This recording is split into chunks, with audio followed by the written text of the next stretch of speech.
Hello दोस्तों, स्वागत है आपका हमारे YouTube channel sociology classes bye Rajput Sunny पर। तो आज हम देखने वाले हैं नारीवाद के प्रकार।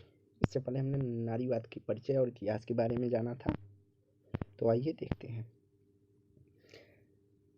तो वैचारिक दृष्टिकोण के आधार पर नारीवाद को दो स्पष्ट भागों में बांटा जा सकता है। पहला, अतिवादी नारीवाद। अतिवादी नारीवाद प्रत्येक अर्थ में स्त्रियों को पुरुषों को भिन्न रूप से देखने व सिद्ध करने का प्रयास करता है। वस्तुतः यह जीव विज्ञान की इस मान्यता को अपनाता है कि वैचारिक आधार बनाता है कि जैविक रूप से स्त्री व पुरुष परस्पर भिन्न हैं, उनकी शारीरिक संरचना एवं भौतिक क्षमताएं अलग हैं एवं इस दृष्टिकोण से इनकी वास्तविकताओं का परिप्रेक्ष्य अलग है। स्त्रियों को समान अधिकार दिलाने के लिए नारीवादी उपागम का प्रयोग किया गया है और यह उपागम इस बात पर बल देता है कि स्त्रियों के स्त्रीपरक दुनिया में पुरुषों का कोई हस्तक्षेप नहीं होना चाहिए। तो अतिवादी नारीवाद जो है यह मानता है जो स्त्रियों की स्त्रीपरक दुनिया है उसके अंतर्गत स्त्रियों का वर्चस्व हो, न कि पुरुषों का, अर्थात पुरुषों का उसमें कोई हस्तक्षेप नहीं होना चाहिए। यह एक तरफा की बात करता है, न कि समानता की बात करता है, क्योंकि स्त्रियां समानता के अवसर उपलब्ध रहने पर उच्चतर प्रकार की सामाजिक व्यवस्था निर्मित करने में सक्षम है, ऐसा अतिवादी नारीवाद का मानना है। अतिवादी नारीवाद का यह उपागम वस्तुतः नारी मुक्ति के केंद्रीय संदर्भ पर आधारित है, जो कि 20वीं शताब्दी के 60 के दशक में यूरोपीय एवं अमेरिकी वैचारिक जगत में जोर शोर से के साथ उभरा। तो 20वीं शताब्दी लगभग 1960 के आसपास की यह बात है कि जो यूरोप और अमेरिका में इसने जोर पकड़ा। इसके प्रमुख समर्थक वक्ताओं में थे केट मिलेट, जर्मन ग्रीन और फायर स्टोन। तो केट मिलेट, जर्मन ग्रीन और फायर स्टोन किससे संबंधित थे? अतिवादी नारीवाद से। आगे, स्त्रियों को पुरुषों से नितांत पृथक, पुरुषों से सर्वथा भिन्न मनुष्य मानती हैं। इनका यह स्त्री को पुरुष से नितांत अलग और महत्वपूर्ण मानती हैं तथा पुरुषों से उनके बिलगाव में स्त्री मुक्ति का रास्ता ढूंढती हैं। अर्थात इन सबका मानना है कि स्त्रियों को पुरुषों से अलग रहना चाहिए, जिससे उनकी मुक्ति है और वह स्वतंत्र रहेंगी, मतलब पुरुषों को किसी भी प्रकार की महत्वता नहीं प्रदान करती।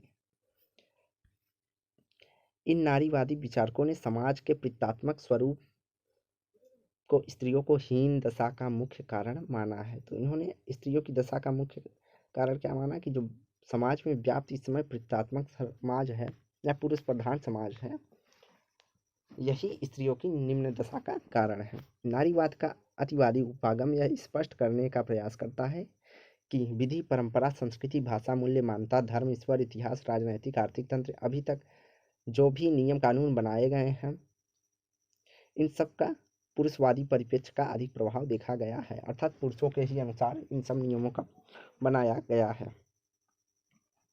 विभिन्न संस्करणों पर पुरुषवादी परिप्रेक्ष्य की छाप तथा इनका सृजन एवं सामाजिक एवं मनोवैज्ञानिक अध्ययनों पर समाज के प्रत्येक स्तर पर पुरुषवादी वर्चस्व को बनाए रखने एवं पुरुष हितों के साधने के उद्देश्य से ही किया गया है। तो अतिवादी नारीवादियों का मानना है कि जो समाज में अभी तक व्याप्त नियम, मूल्य, मान्यताएं या प्रतिमान हैं, वह पुरुष के हितों को ध्यान में, अर्थात पुरुष वर्चस्व के हितों को ध्यान में रखकर ही इनको बनाया गया है और समाज में इसे पूर्णतया लागू किया गया है।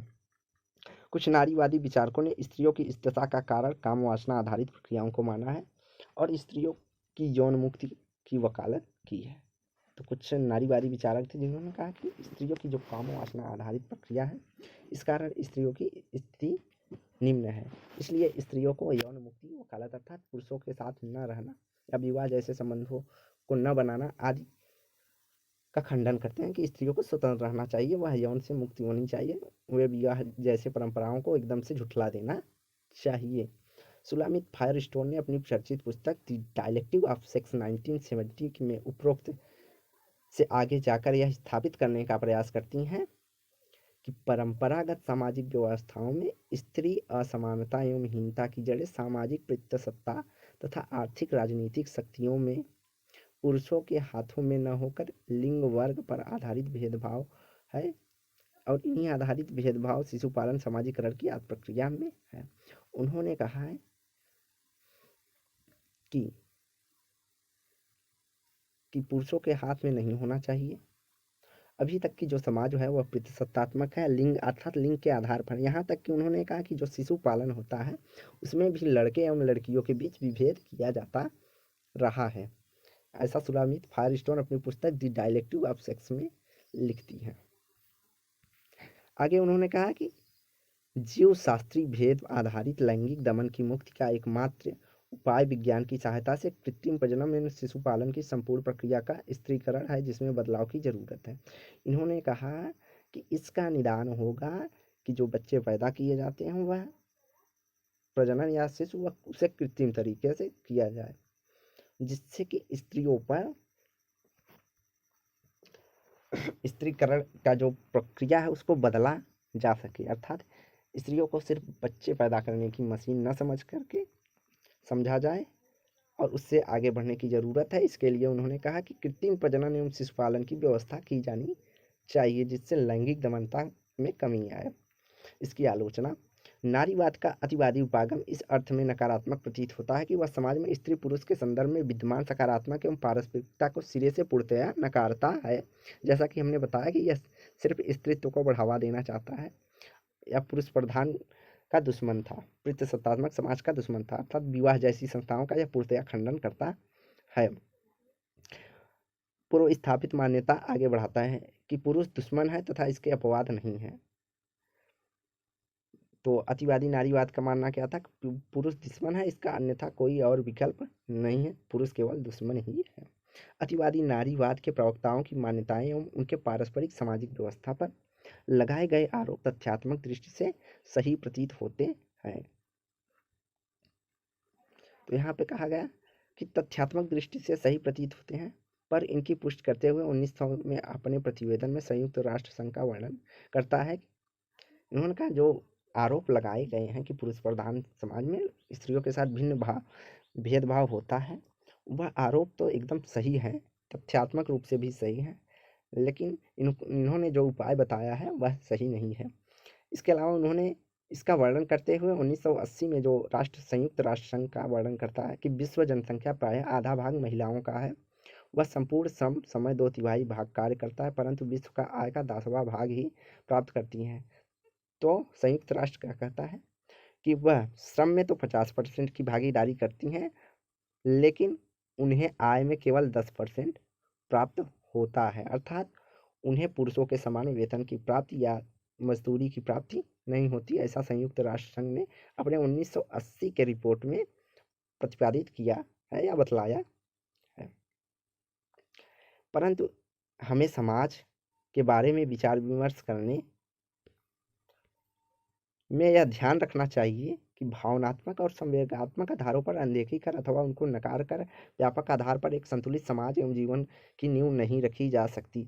अर्थात यहाँ इन्होंने यह बतलाने का आलोचक कार्य यह बतलाने का प्रयास किए हैं कि हमारे अगर स्त्री पुरुष के समन्वय को नहीं समझेंगे या उनकी पारस्परिकता आज को न समझकर केवल भावना के आधार पर कि इनके साथ इतनी भिन्नता जो हुई है उसके आधार पर केवल स्त्रियों को अलग कर दिया जाए, केवल कृत्रिम हर चीज़ कृत्रिम रूप से की जाए, तो यह समाज संतुलित नहीं होगा।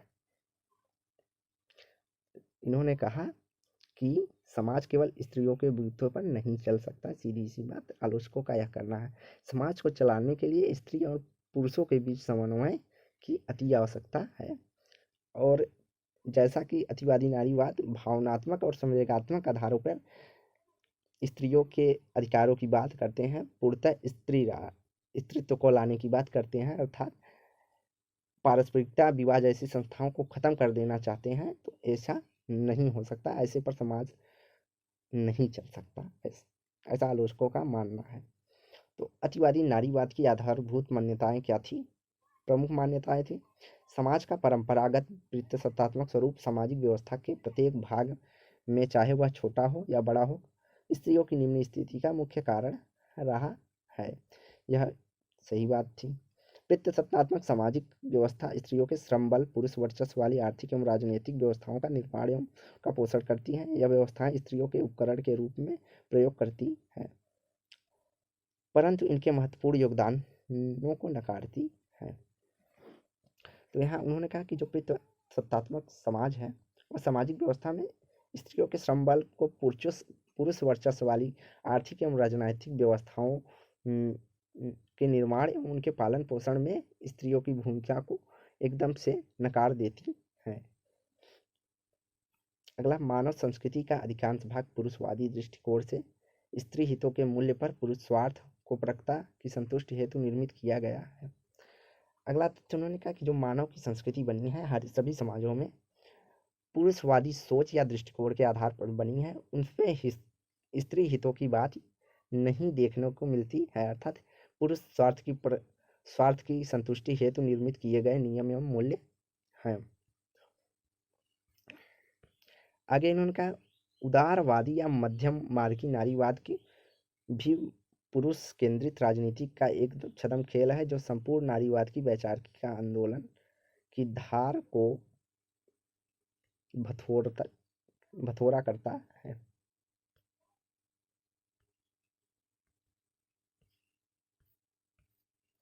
इन्होंने कहा जो उदारवादी एवं मध्यम मार्गी नारीवादी आदि व्यवस्थाएं हैं, विचारधाराएं हैं, उन्होंने नारियों को लेकर कोई वो कार्य नहीं किए, लेकिन कुछ हद तक जो पुरुषवादी सोच या जो नारीवादी वैचारिक आंदोलन है उसको पुरुष के पड़े में झुकाव के जरिए या विचार को पुरुष प्रधान के ही संपर्क का भाग मान सकते हैं। ऐसा अतिवादी नारीवादियों का मानना है कि जो उदारवादी मध्यम वर्ग की नारीवादी थे उन्होंने पुरुषों के केंद्रित राजनीति के छद्म खेल को ही संपूर्ण नारीवाद की वैचार में रख दिया है। और उन्होंने कहा स्त्री मुक्ति तभी संभव है जब स्त्रियां शिशुओं के पालन पोषण को लेकर आजीविका तथा यौन सुखों तक के संदर्भ में स्वयं को पुरुषों से पृथक करके एक स्वतंत्र जैविक इकाई के रूप में सामाजिक जीवन जीना प्रारंभ करेंगी। इन्होंने कहा है कि स्त्रियां तभी मुक्त होंगी जब वह शिशु के पालन पोषण आदि की आजीविका और यौन सुख इन सब पर पुरुषों पर निर्भर न होकर कृत्रिम रूप से निर्भर हो जाए, तभी वह स्त्री मुक्ति होगी, ऐसा अतिवादी नारीवादियों का मानना है। इस परिप्रेक्ष्य में यौन सुखों की प्राप्ति है तो समलैंगिक सहवास को एक उत्तम उपाय के रूप में प्रचारित एवं स्थापित करने का प्रयास किया गया है। अतिवादी नारीवाद समलैंगिक मतलब स्त्री और स्त्री ही सहवास कर सकती हैं, ऐसा उनका विचार है। अगला, विशिष्ट राजनैतिक एवं सामाजिक संस्थाएं यथा राज्य, परिवार, विवाह, नातेदारी आदि स्त्री दमन एवं शोषण के लिए बहुप्रयुक्त अभिकरण हैं, ऐसा अतिवादी नारीवादियों का मानना है कि जो संस्थाएं समाज ने बनाई है, राज्य, परिवार, विवाह, नातेदारी, ये सब स्त्रियों का शोषण करती हैं। इनकी समिति तथा इनका स्त्रीवादी रूपांतरण नारीवादी मुक्ति हेतु अनिवार्य है, अर्थात यहाँ समिति नहीं समाप्ति है। तो इन्होंने इन संस्थाओं की समाप्ति की बात कही है। इन संस्थाओं के समाप्त होने के बाद ही स्त्री का रूपांतरण अर्थात स्वतंत्र रूप से रूपांतरण होगा, ऐसा अतिवादी नारीवादियों का मानना है। तो अगला है उदारवादी नारीवाद। तो यह वीडियो यहीं समाप्त करते हैं। वीडियो को लाइक एंड शेयर करें, चैनल को सब्सक्राइब करें। धन्यवाद। और उदारवादी नारीवाद की बात हम कल के वीडियो में करेंगे। धन्यवाद।